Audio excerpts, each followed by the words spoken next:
On voulait vraiment faire un film d'aventure. Et pour moi, c'est vraiment un film d'aventure. Et pour moi, c'est vraiment un film de guerre. Même si c'est pas un film de guerre au sens de Dunkerque. Mais c'est un vrai film de guerre parce que ça parle vraiment de l'expérience de la guerre, l'expérience intérieure et l'expérience humaine de la guerre et de l'expérience du soldat. Ça parle vraiment de ça.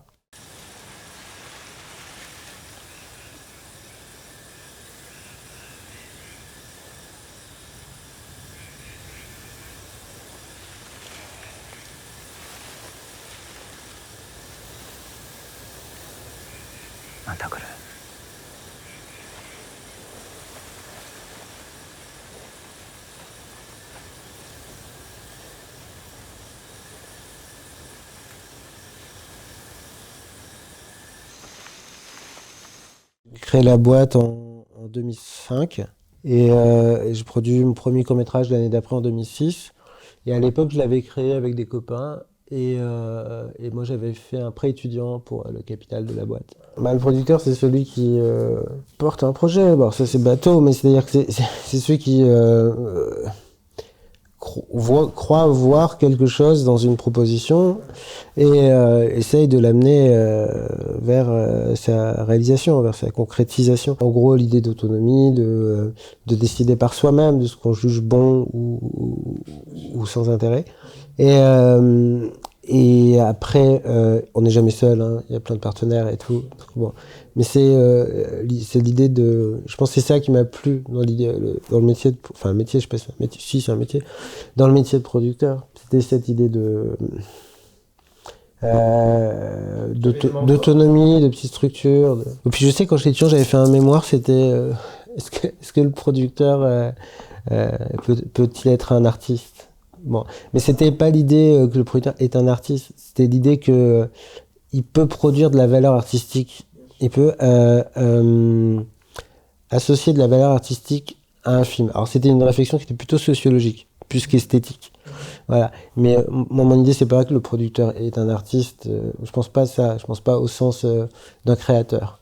Mais en revanche, je pense il peut faire, alors c'est peut-être présomptueux, mais je pense qu'il peut faire, je pense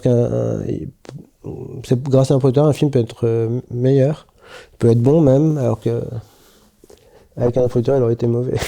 Je pense qu'il y a une des choses les plus intéressantes, c'est qu'il peut créer des cadres de production. Et ça, chacun va créer tous les producteurs sont différents, donc chacun va créer un cadre de production différent et il peut imaginer, par exemple, que tel film doit se tourner de telle manière. Moi, je sais que, par exemple, L'île au trésor de Guillaume Braque, qui est un long métrage documentaire, c'est moi qui ai poussé Guillaume à tourner 8 semaines au même endroit, plutôt que lui, il voulait tourner autrement. Bon, il a accepté. Alors qu'en général, il accepte pas trop les cadres de production. C'est plutôt lui qui les décide parce qu'il a une vision producteur aussi. Mais ça peut être ça. Voilà. On peut inventer des cadres de production. Moi, je pense que des producteurs peuvent parfois aller... C'est pas beau ce que je veux dire, mais je pense que parfois des producteurs peuvent aller contre la volonté du réalisateur, non pas pour des raisons de marché, d'exploitation du film, mais pour faire un meilleur film. Alors après, moi, mon espoir, c'est que plus le film est réussi, plus il aura de spectateurs. Bon, malheureusement, c'est souvent faux.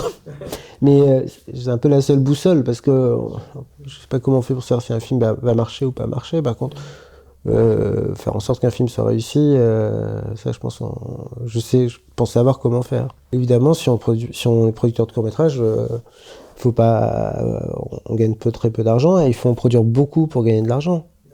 Donc moi c'était un système en fait de survie mais qui fonctionnait sur un très très gros volume de production à travers le temps parce qu'il y avait vraiment beaucoup de volume.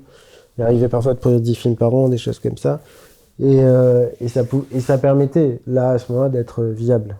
Le court-métrage est très institutionnalisé en France, il y a des guichets de financement, il y a le CNC, il y a les télés, il y a les régions qui jouent un rôle plus important que dans le long-métrage. Il y a quelques autres guichets mais il y a des budgets de court-métrage à 200 000 euros. Bah, le premier, il s'appelle Bovine ou la vraie vie des vaches.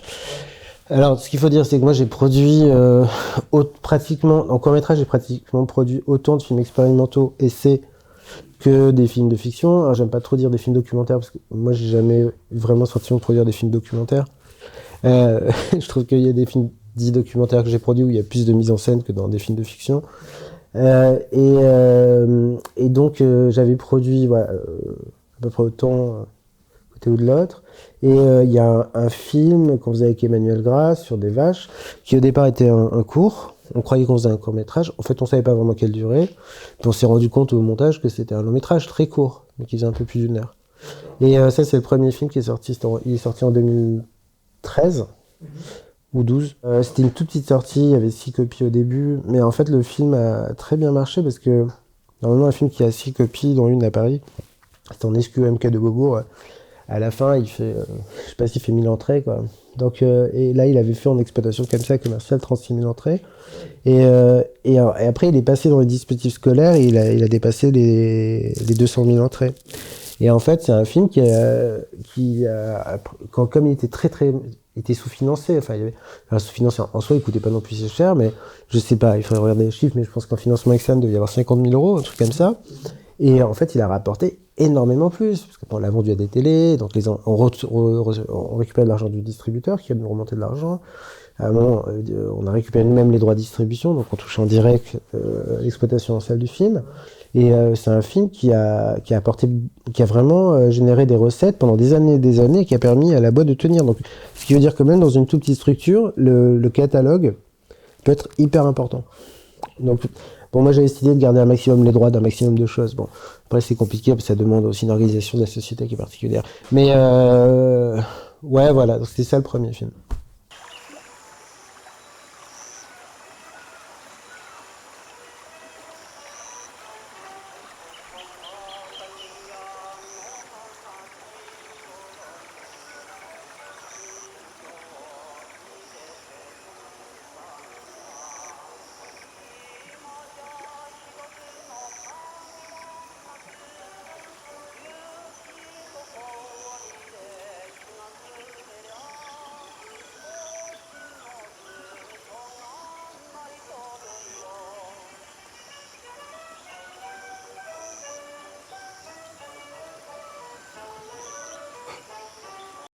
Je le connais depuis, je sais pas, 15 ans, mais au début on travaillait pas ensemble. Mais assez vite on a travaillé ensemble. On était copains déjà, et on a fait un moyen métrage de fiction, et puis après il m'a proposé Onoda. Non, parce qu'en fait nous on a fait un moyen métrage, donc qui s'appelle Peine perdue, qu'on a tourné en 2013. Et il a tourné Diamant Noir, si je dis pas de bêtises, l'année d'après, produit par Péléas, David Thion. Et on a commencé à travailler sur Onoda, il avait même pas tourné Peine perdue. Ce qui veut dire qu'il a travaillé il avait l'idée de faire ce film-là alors qu'il n'avait jamais réalisé de long métrage. Et qu'il avait pu réaliser de court métrage depuis 6 ans. Et que moi j'avais juste produit Bovine comme long métrage. Ouais, ouais.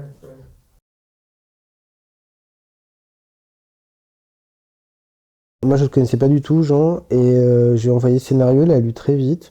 Et il m'a envoyé un mail très enthousiaste.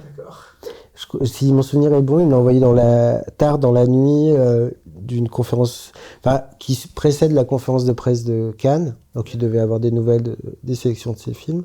En fait, le cas des films finis achetés par des distributeurs marche que sur des films à petit budget. Alors peut-être c'est plus vrai maintenant, mais à l'époque, dans les 10 dernières années, c'est l'été. C'est un moyen pour réussir des coups, gagner de l'argent. C'est comme ça que j'ai tenu. Et donc Onoda, c'était inenvisageable, vu le niveau de budget, ça marche pas comme ça. C'est-à-dire, une chèvre peut produire un film à 6 ou 7 millions d'euros s'il y a la bonne star qu'il faut et des cas de guichets qui vont mettre beaucoup d'argent. Donc c'est pas besoin d'être un génie de la production pour faire des gros budgets. Donc bon, ceci étant dit, oui, c'est un budget important, c'était de l'ordre de... C'est pratiquement 5 millions d'euros, sauf qu'au début, je pense pas que le film est aussi cher. Je pense qu'il est beaucoup moins cher. Même 5 millions, ça me paraît peu. Ah bah. Mais 5 millions, c'est le budget, c'est le coût du film. En financement externe, c'est-à-dire hors producteur délégué, etc., il n'y a que 4 millions 1. C'est-à-dire qu'il y a une perte, ou 4 millions 2, il y a une perte de à peu près à peu près 800 000 euros, dans laquelle il y a les frais généraux et producteurs, et aussi du cash, qu'on partage avec le coproducteur délégué qui arrive avant le tournage et qui a partagé les risques avec moi, to be continued. Et donc voilà, donc on perd de l'argent sur le film. En fait, moi je ne savais pas combien le film coûtait au début parce qu'il n'y avait aucune référence. C'est-à-dire que personne ne sait combien ça coûte un film de guerre au Cambodge avec une équipe qui vient de plusieurs pays. avec des matériaux de construction qu'on va trouver sur place, des questions de figuration qui sont très particulières. Donc c'est très, on peut pas dire ah oui il y a tel film qui ressemble beaucoup, il s'est fait à 6, bon voilà, et donc ça va coûter 6. Non, on peut pas savoir. Et il y avait des choses que j'avais sous-estimées. Après, donc moi je pensais que le film coûtait moins cher, je pensais qu'on était autour plutôt de 2-3 millions. Mais c'était aussi un moyen de rendre le film possible. Parce que si je disais aux gens, si je vais voir les distributeurs, le film coûte 5 millions, ils disent mais vous trouverez jamais 5 millions sur un film japonais, c'est pas possible, vous êtes fous. Donc en disant ça coûte 2 millions, et en montant un petit peu, voilà, ça... Et après, il y a la réalité aussi. Il y a des choses, par exemple, je ne connaissais pas, on n'avait pas envisagé que la déco soit aussi chère, parce qu'on ne pensait pas que les matériaux de construction étaient aussi chers au Cambodge.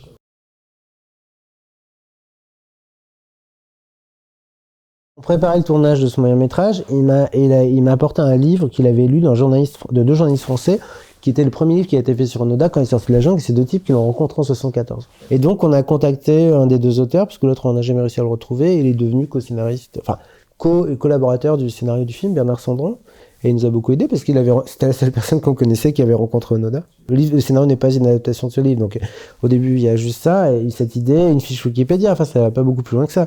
Et après Arthur a écrit un scénario, qu'il a commencé à écrire tout seul.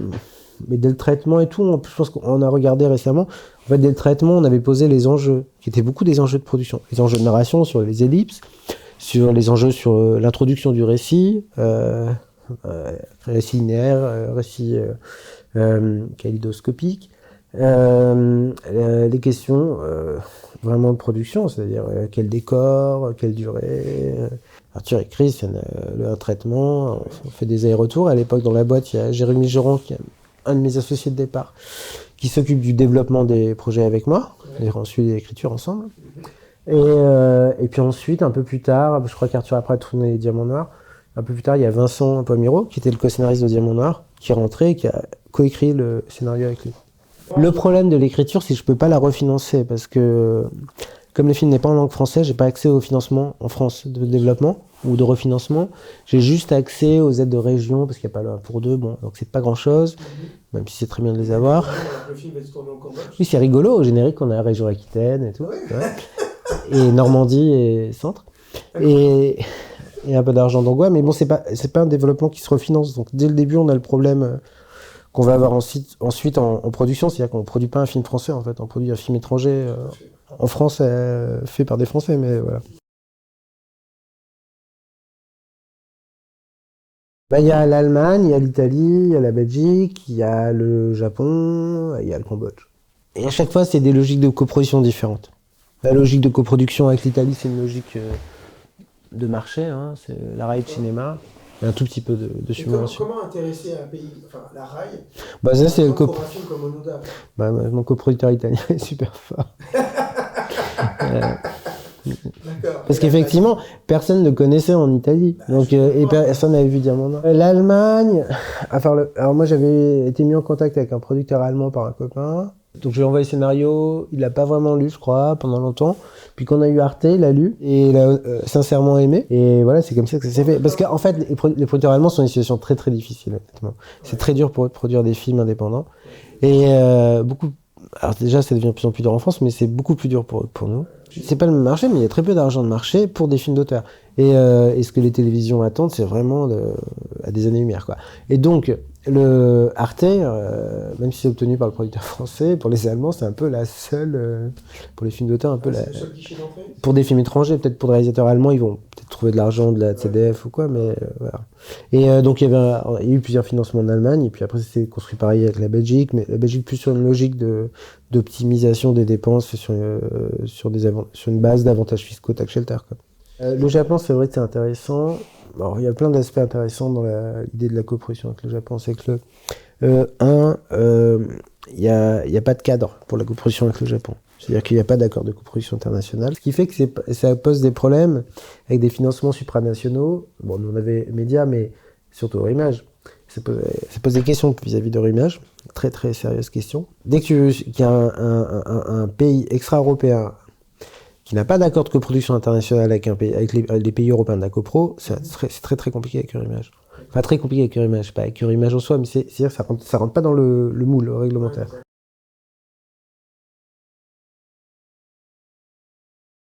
Je pense qu'il y avait deux choses, c'est-à-dire que à la fois, les Japonais peuvent se dire mais c'est bizarre, cet étranger, machin, qui s'intéresse à nous, mais ils peuvent aussi le voir comme quelque chose de flatteur.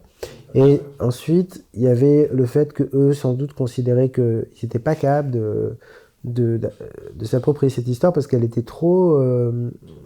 ouais, elle allait mobiliser trop d'affect, tandis qu'un Français, non. Et en plus, moi, on avait rencontré avec Arthur, parce qu'on avait fait lire plusieurs fois le scénario à pas mal de gens, des Japonais, des spécialistes de la culture japonaise, de la civilisation japonaise. Je me souviens d'un type qui est prof au Langzhou, maintenant je crois qu'il est au Japon, Bernard Thoman, qui avait lu le scénario et qui avait dit que lui, le type était assez cinéphile, mais il n'avait jamais lu le scénario, donc ça l'avait intéressé. Il a trouvé le scénario juste, et il disait, ce que je trouve vraiment passionnant, c'est que ça correspond avec mon expérience, qui est qu'après des dizaines d'années à étudier le japonais, la civilisation japonaise, je constate que ce qui nous rapproche des Japonais est plus important que ce qui nous en distingue. Alors qu'on pense toujours le Japon, l'île, coupé du monde pendant des siècles, etc. Et ça, c'est assez passionnant. C'est-à-dire que le film, Arthur l'a tiré vers... c'est pour ça, moi, qui m'a plu dès le début, ce projet. Et lui aussi, Arthur l'a tiré tout de suite vers la dimension universelle, vers le mythe. On pouvait projeter plein de mythes. C'est un personnage sur lequel on peut projeter plein de choses. Donc il dépasse l'aspect japonais. Mais en même temps, l'aspect japonais, il faut le traiter sérieusement. C'est-à-dire, on peut pas faire n'importe quoi avec les costumes, on peut pas faire n'importe quoi avec la langue, etc., etc.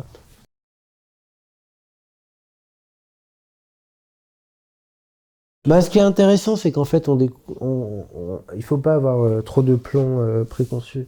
Faut pas dire film ça se produit comme ça, comme ça. En fait, faut pas dire ça. Faut avoir quelques principes. Mais là, ce qui est vraiment intéressant, c'était que il fallait inventer tous les étages, tous les machins. Alors peut-être c'était bien, peut-être pas bien, je sais pas. Mais en tout cas, il y avait, c'était assez riche parce qu'il fallait toujours trouver une solution. Ce qui est pour moi la vraie définition du producteur. Le producteur, c'est la personne qui doit trouver des solutions de manière artisanale. C'était possible de tourner les films dans plein de pays d'Asie du Sud-Est, voire même j'avais envisagé le scénario tourné dans les territoires d'outre-mer français pour avoir du crédit d'impôt, machin. Bon. Le problème, c'est que y a toujours un obstacle. Par exemple, si on veut tourner en Guyane, on va pas avoir la bonne figuration. Donc comment on va faire? On va faire venir la figuration du Japon, bon, etc., etc. Il y a toujours des problèmes et ça va coûter trop cher. Bon.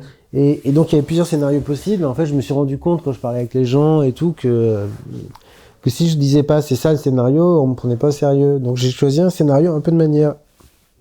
Honnêtement, c'est un mélange de hasard et aussi d'instinct.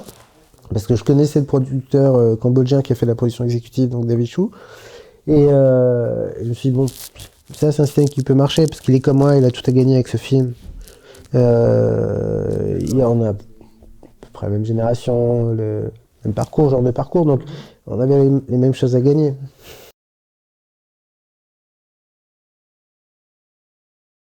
Oui, en fait, le problème, c'était... il y avait un film qui s'était fait là-bas, donc, je sais plus si c'était au Cambodge ou dans... Je sais plus, mais en tout cas dans la région, et ils avaient tourné en pellicule. En fait, il y avait un gros problème, c'était le retour des rushs, le rapatriement des rushs en France, pour pouvoir les voir au labo. Non, il fallait... je crois qu'on pouvait le faire en Malaisie, mais ça coûtait un bras. Et donc, de toute façon, il fallait bien les rapatrier en France. Et avant qu'ils soient donc numérisés, qu'on puisse les voir, ça mettait beaucoup de temps. Bon, ça, c'est une chose. Mais il y avait surtout un énorme risque de détérioration du négatif. Quand on passe les frontières, même en valise diplomatique, d'une manière ou d'une autre. Et moi, j'avais peur d'un coup de restauration. Donc, en fait, mon problème, c'était pas que la pellicule coûtait plus cher sur le tournage. Mon inquiétude, c'était qu'on ait vraiment des coûts en post-production sur la pellicule qui soient énormes, des coûts de restauration, etc., ou même qu'on perde carrément une journée de tournage ou une boîte. Bon. Et donc on a pris une décision. Mais si on avait tourné en France, on aurait fait en Argentine, quoi.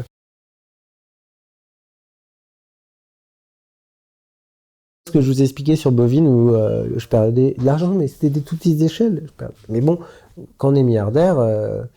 c'est moins douloureux de perdre 20 000 euros que quand... non, voilà. Non, mais ce que je veux dire, que c'était des tout petites sommes, mais sur Bovine, mais c'était des sommes qui étaient importantes à mon échelle. Donc j'étais en risque effectivement sur des petites sommes que je pouvais me permettre ce que je pouvais permettre de faire. Et il y avait vraiment des chances de récupérer l'argent.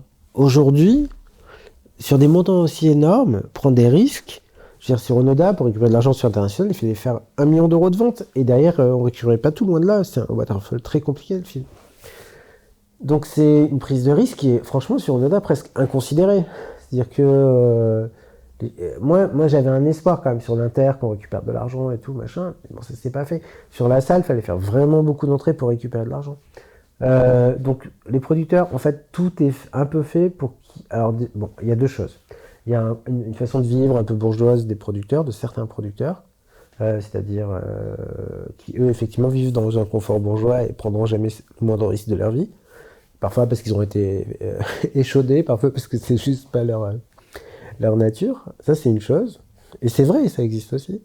Mais la deuxième chose qui me semble beaucoup plus sérieuse, c'est que le risque aujourd'hui, c'est que pour un producteur, même s'il mise beaucoup, dans le meilleur des cas, si ça se passe super bien, il risque de récupérer un tout petit peu. Donc c'est irrationnel. Alors que le truc le plus intéressant pour un producteur, c'est de prendre des risques, parce que c'est là où il imprime vraiment un choix. Je pense que j'ai passé là, ça y est. Mais et puis c'est même pas qu'une histoire d'âge, c'est aussi que en fait le système fait que ça peut pas marcher. Le système, ça veut dire aussi que les gens vont pas aller au cinéma. Alors, après, on peut imaginer que c'est un film de catalogue qui va vivre longtemps, etc., et générer des recettes. Mais avant que ça remonte l'investissement du distributeur, j'ai un gros doute. Hein. Et il faut que, déjà, l'investissement du distributeur soit remboursé pour que moi, je récupère de l'argent. Donc, non, je pense que je récupérerai jamais rien. C'est-à-dire qu'en fait, le marché est déprimé. Donc, le film s'est vendu sur pas mal de territoires, en fait, mais à des montants qui sont bas, parce que le marché est complètement déprimé. Et parce qu'on a un film de 3 heures. Moi, j'étais à l'UGC-Léal à 9h et il y avait des gens qui se faisaient refouler. C'était vraiment, c'est arrivé vraiment. Alors, c'était peut-être pas beaucoup de gens, mais c'était peut-être une personne sur 10, mais c'était fou de voir des gens se faire refouler, qui ne pouvaient pas aller voir un film. Et plein de gens, surtout plein de gens qui étaient inquiétés par le pass sanitaire ou découragés. Et donc, le premier jour, les entrées qu'on a faites étaient horribles.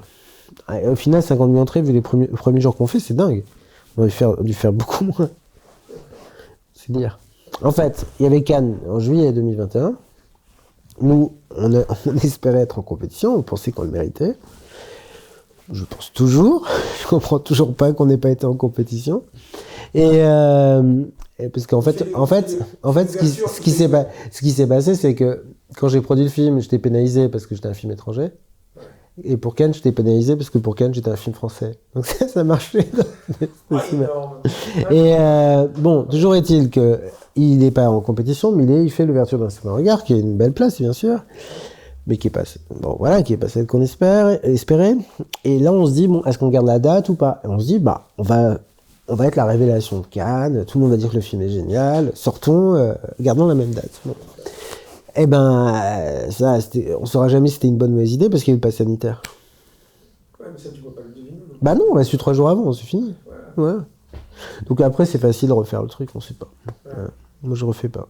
Je refais pas le match parce que on peut pas savoir. Les gens qui disent c'était pas une bonne date, non mais vraiment il aurait fallu faire vivre le film en festival et machin. Ouais, peut-être, ok, il y a plein de films qui ont eu des prix à Saint-Jean-de-Luz, à je sais pas quoi, 18 festivals et qui ont fait 12 000 entrées, ça existe, il y en a plein. Donc ça veut rien dire, en fait, on sait jamais. Une bonne date, c'est quand le film a marché, puis une mauvaise date, c'est quand le film a pas marché. Le film a été vendu dans pas mal de territoires, donc ça c'est une réussite. Après, il se vend pas cher parce que c'est un film qui est... parce que le marché est pourri, et le marché international, la distribution dans le monde est horrible. Genre la France, ça va pas bien, mais c'est un havre de paix à côté. Voilà, et les États-Unis, c'est la cata aussi. Donc, voilà, donc le film a une audience mondiale. C'est-à-dire une audience, c'est une réputation mondiale. À part au Japon, on va voir dans d'autres pays où il va sortir. Par exemple, en Corée du Sud, on va voir ce que ça donne, ou à Taïwan.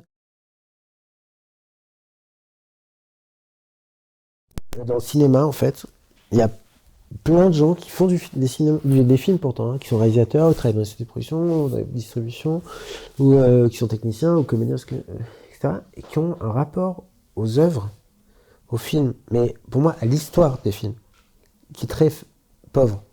C'est-à-dire, il y a pas mal de gens qui vont quand même beaucoup au cinéma, mais pour moi, c'est plus important d'avoir un rapport au film de John Ford, à Murnau, etc., que d'aller voir toutes les nouveautés qui sortent le mercredi. C'est comme, en littérature, c'est plus important d'avoir lu Proust et Stendhal que de lire toutes les nouveautés qui sortent en janvier ou en septembre. Donc, et ce rapport-là, moi je trouve qu'il est vraiment ténu. Il y a très peu de gens qui parlent comme ça. Arthur a ces références-là de manière... c'est même pas que des références, c'est une manière de voir. Ce que je veux dire, c'est d'avoir un rapport plein, profond aux œuvres et d'être en communication avec les œuvres du passé. Et ce truc-là, c'est perdu. Moi, je trouve que c'est perdu. Les gens, en général, ont un maximum de références qui est le nouvel Hollywood. Je pense que ce qu'il faut faire, c'est des films de qualité, parce que c'est ce qui va nous distinguer de l'offre des plateformes. Et qu'il faut avoir plus d'ambition et plus d'originalité que ces films-là. Et tu crois toujours à la salle ? Bah oui. Mais c'est la salle, c'est pas juste pour l'expérience de la salle, c'est la condition de l'indépendance du producteur. Sans salle, il n'y a pas d'indépendance. Les producteurs qui produisent pour les plateformes travaillent pour les plateformes. Et moi, j'ai voulu être producteur dès le début pour pas avoir de patron. J'ai jamais eu de patron. Donc, c'est pas pour c'est pas pour travailler pour des plateformes. Le sujet, il est là, c'est le capital. Donc, ce qui est intéressant dans la production, notamment pour Onoda, c'est qu'il y avait tellement de partenaires, il y avait une trentaine, que le capital était vraiment distribué dans plein de mains. Donc moi, j'avais du pouvoir grâce à ça. Et si demain, c'est pas le cas, si c'est une chaîne ou une plateforme qui détient l'essentiel de ce que j'appelle le capital, j'ai plus d'autonomie, j'ai plus de pouvoir, mais mon pouvoir, il est pour que le film soit le plus libre possible. Hein. Et pour exercer ou jouir du pouvoir, c'est pas dans ce sens-là. C'est un pouvoir sur le film, sur la liberté de fabrication du film. Donc, sans la salle, pour moi, il n'y a plus d'expérience de la salle, bien sûr, mais il n'y a surtout plus de producteurs. Je pense que je vois pas comment ça marche avec un autre système, en fait. Ce sera pas c'est pas le même métier, qui est sûrement passionnant, sûrement intéressant, c'est d'autres enjeux, c'est sûrement des choses qui sont très stimulantes intellectuellement, de trouver des solutions et tout ça, et travailler sur beaucoup des enjeux de récit. Mais c'est pas pour moi. Et donc la vraie question, c'est est-ce que les gens vont retourner plus voir les films d'auteur en salle ou pas? Et ben ça, j'en sais rien. Et je vois pas trop ce qui rendrait optimiste. Je vois pas grand-chose qui rend optimiste. Alors ça va faire un tout petit peu mieux ces derniers jours, mais je vois pas trop ce qui rendrait optimiste parce que y a ce problème de base en fait, c'est que il y a un problème de transmission de base. C'est-à-dire que si on transmet pas l'histoire du cinéma, les œuvres, etc., et pas l'horrible idée d'éducation à l'image, ça, c'est un publicitaire qui a dû inventer ça ou un énarque, mais c'est horrible. Il faut jamais dire éducation à l'image, c'est comme si on vous disait vous allez apprendre à lire en lisant des flyers de la pizzeria. Non, donc il faut pas faire de l'éducation à l'image, il faut faire de la transmission comme on transmet la littérature, etc. Les enfants à 8 ans, à 9 ans, à 10 ans, ils lisent La Fontaine, ils lisent Molière, voilà. C'est cette logique-là, et qui s'est perdue, que la télévision à un moment remplissait, qui remplit moins parce que l'offre est tellement diffuse, profuse, que s'y repérer sans médiateur, c'est quasi impossible. Moi, je me suis cultivé du point de vue du cinéma en regardant le Ciné-Club sur France 2, le Cinéma de Nuit sur France 3 et Arte. Et ça aujourd'hui, c'est des cases. Ciné-Club n'existe plus, Cinéma de Nuit, il existe encore, je crois. Et Arte, ça marche pas pareil. C'est-à-dire que c'est super, il y a l'offre sur la plateforme est géniale, mais il y a tellement de choses que je sais même pas comment on se repère. Donc il y a un parcours d'éducation. Oula, je fais dire le mot. Non, il y a un parcours pour recevoir un héritage du cinéma en tant qu'art, qui est de plus en plus dur à faire pour les jeunes. Et si on met pas des choses au centre, si on met pas ça au centre, à l'école, etc., il y aura rien en fait. Ça va se perdre, moi je pense.